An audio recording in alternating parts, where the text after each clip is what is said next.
Russia weaponizing food, sebuah kalimat yang sederhana, mudah difahami. Rusia menggunakan food sebagai senjata. Kalimat sederhana itu bisa jadi petaka dunia. Bukan karena 15% penyuplai biji-bijian dunia berasal dari Ukraina yang saat ini Laut Hitam atau Black Sea dikunci oleh Rusia, namun reaksi India yang menyetop atau melarang beras India diekspor bikin geger dunia sejak minggu lalu. Bayangan kelaparan dan bayangan meningkatnya harga pangan menghantui dunia. Sungguh, bicara keadaan dunia di luar sana jauh lebih penting saat ini daripada bicara politik dalam negeri karena jalan di tempat, di sisi kemandirian negara. Kalau saja dalam negeri suatu negara dikelola dengan program kemandirian, maka apa yang terjadi di luar mungkin kurang berpengaruh terhadap ekonomi atau kehidupan di suatu negara. Namun, kalau bernegaranya dikelola sangat bergantung impor dan bergantung kepada kebijakan negara lain, ya kayaknya penting kita sekarang mendiskusikan apa yang terjadi di luar negeri, karena pengaruhnya ke dalam negeri suatu bangsa sangat besar. Setuju ya? Misalnya kita yang bergantung pada berbagai impor pangan. Padahal Indonesia itu pernah menjadi negara pengekspor beras. Juga Indonesia pernah menjadi negara pengekspor minyak bumi. Namun sekarang kita negara pengimpor. Impor murni bahkan kalau urusan minyak bumi. Karena sampai akhir zaman, kalau kelolaannya begini, Indonesia akan terus impor minyak bumi. Walau alasannya dikatakan karena penduduknya bertambah. Karena itu Indonesia harus impor. Namun kita bisa melihat kalau penduduknya bertambah dan produksinya tidak bertambah, ya kita harus impor. Jadi kita negara pengimpor murni. Inilah kuncinya sekali lagi. Produksi tidak bertambah. Harusnya program pemerintahnya adalah terus meningkatkan produksi. Penduduk memang bertambah. Ya, pendapatan penduduk harus bertambah juga. Dan produksi harus bertambah juga. Tumbuh sejajar, tumbuh bareng. Kita ke India sekarang yang sejak 10 tahun terakhir dikelola sangat profesional dan sangat world class. India yang penduduknya terbesar di dunia itu adalah merupakan negara pengekspor beras dunia, di mana 40% beras dunia diekspor oleh India. Kok bisa? Padahal 10 tahun yang lalu India belum punya produksi sebesar sekarang. Di sisi Indonesia, makin kesini impor kita semakin membesar, bahkan terbesar sepanjang sejarah negara Indonesia berdiri.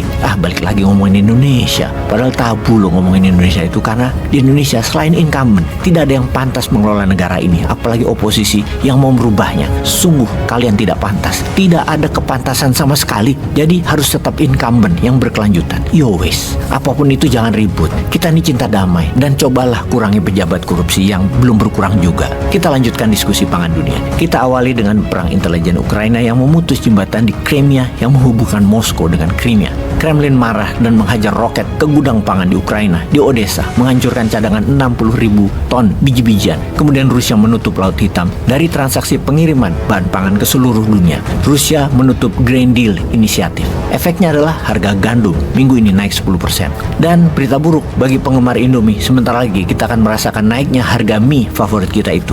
Lalu ketika 20% penyedia gandum tidak memberikan suplainya, maka dunia menengok ke India. Karena India melarang ekspor gandumnya tahun lalu, dan kemarin India melarang ekspor beras sebagai alternatif gandum. Seberapa sakti India dalam urusan beras emangnya? 40% kebutuhan dunia akan beras disuplai oleh India. 140 negara dunia mengimpor beras dari India. Lihat betapa dahsyatnya kekuatan beras India. Itulah global player yang India sedang mainkan sekarang. Di tahun 2022 India mengekspor 100 juta ton beras. Bayangkan 100 juta ton beras itu hampir 3 kali produksi beras Indonesia. India lebih banyak produksinya dibanding 4 negara pengekspor beras lainnya seperti Thailand, Vietnam, Pakistan, dan Amerika jika dijumlahkan. Apa yang India lakukan memang langkah pintar Narendra Modi. Strateginya adalah menjalankan strategi apa yang Kissinger punya dogma. Control energy, you control country. You control food, you control people.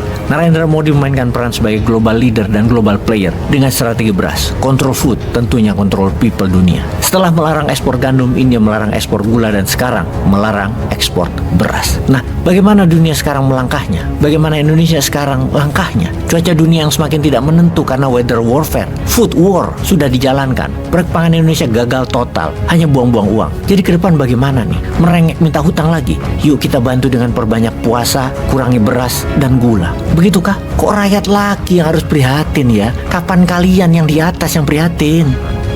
Peace.